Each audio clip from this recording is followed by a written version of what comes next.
Hello guys, in this session I'll be briefing you with anticoagulants. Learning objectives are introduction, classification, and I'll brief you with heparin, low molecular weight heparin and warfarin. What is an anticoagulant? Anticoagulants are the class of drugs that works to prevent blood coagulation or clotting. As we all know from basic physiology that there are two types of mechanism, that is intrinsic and extrinsic mechanism. Intrinsic mechanism is activated by contact activation of Hageman's factor, in which all factors needed for coagulation are present in the plasma. This is the slow and takes several minutes to activate factor 10.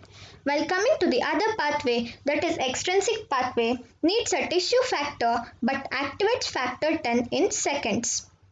The subsequent events are common in two systems and results in polymerization of fibrinogen to form fibrin strands. Blood cells are trapped in meshwork of fibrin strands producing clots. So, anticoagulants are classified as parenteral and oral anticoagulants. Parenteral anticoagulants are further classified as indirect and direct thrombin inhibitors, whereas oral anticoagulants are further divided as vitamin K antagonist, direct factor 10A inhibitor, and oral direct thrombin inhibitor.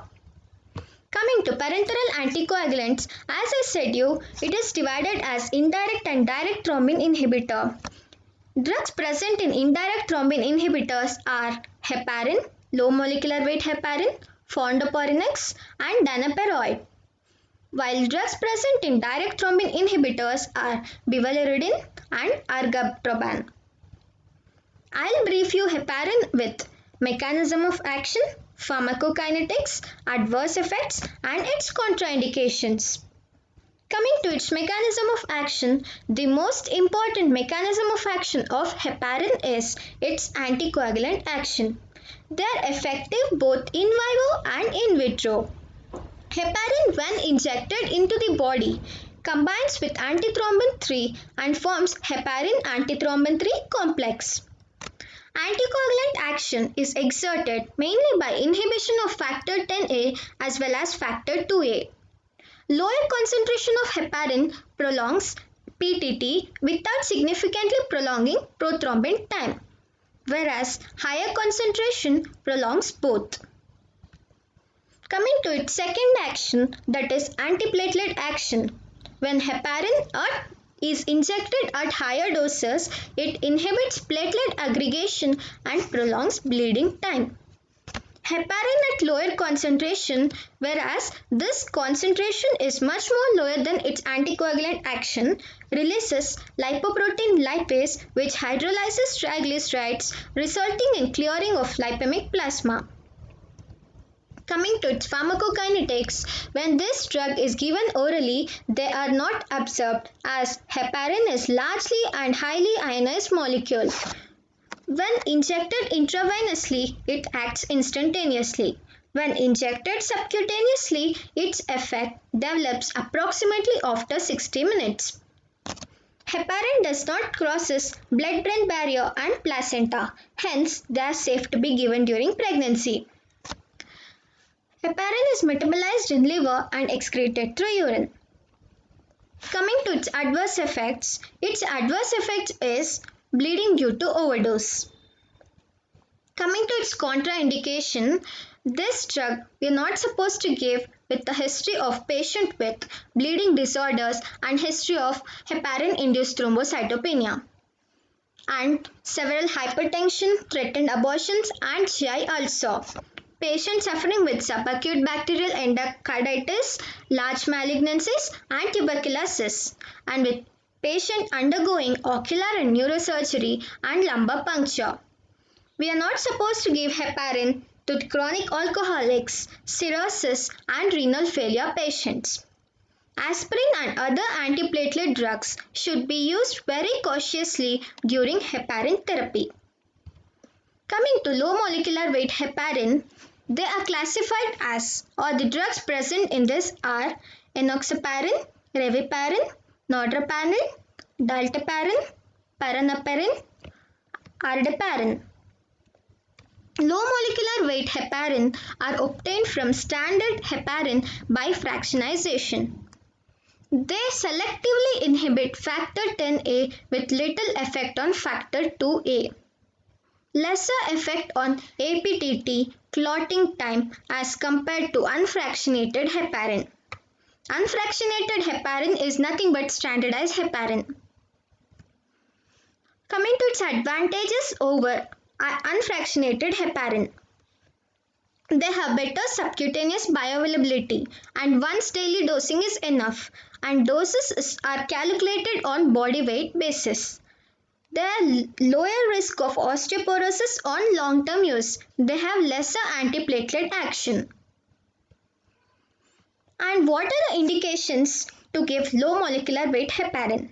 It is given to the patient as a prophylaxis of deep vein thrombosis and pulmonary embolism. This is also used as treatment of established deep vein thrombosis. This drug is given as a treatment as unstable angina and myocardial infarction, and to maintain patency of cannula and stents in dialysis patients. Coming to oral anticoagulants, they include vitamin K antagonist, direct factor 10 inhibitor, and oral direct thrombin inhibitor. Drugs in vitamin K antagonists are dicumarol, warfarin sodium, asinocumarol, ethyl biscum acetate. Drugs in direct factor 10 inhibitor are rivaroxaban, apixaban. Drug in oral direct thrombin inhibitor is dabigatran etixylate. Coming to warfarin, I'll brief you with its mechanism of action, pharmacokinetics, adverse effects, contraindications, and their drug interactions. Vitamin K antagonists acts in vivo only. They act indirectly by interfering with synthesis of vitamin K dependent factors.